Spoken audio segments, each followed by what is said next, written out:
anong ginagawa mo dyan? Naantay mo si Adrian na lumabas? Para ano? Para magmakaawa. Eh di ba bistado na nga niya kayo na pinagtaksilan niyo siya? Miren, antayin mo na lang yung annulment papers. I'll make sure na mabilisan yon. Ikaw lang naman yung nagdesisyon nun.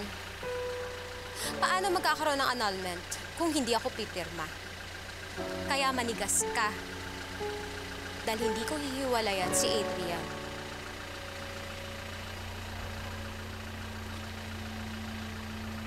Tingnan natin. Gusto nga, halika na.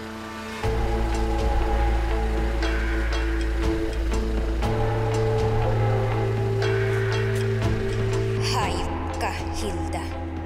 Hayop.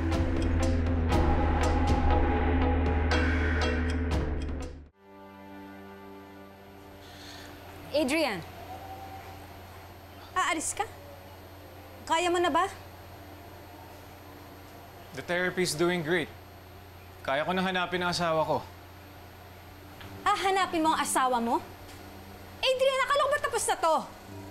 Iniputan ka sa ulo. Pati ng best friend mo. Siguro ko nabaliktad din ang sitwasyon. Si Meren din naman magsiselos eh. Masasaktan siya dahil mahal niya ako.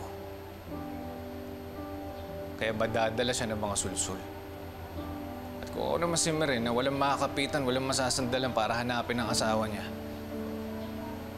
aasa rin ako sa best friend ng asawa ko.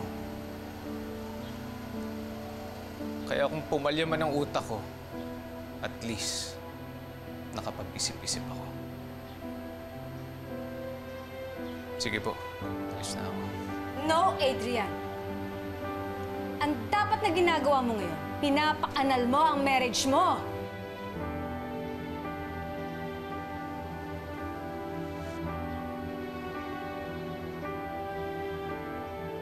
Alam niyo po, iyan ang hindi ko naiisip. Kaya kung pwede kong pakasalan ulit si Meren, gagawin ko. Patunayan ko lang sa inyo na mahal ko ang asawa ko. I can't believe what I'm hearing! Hindi ka babalik sa taksil na babaeng yon! Hindi! Adrian!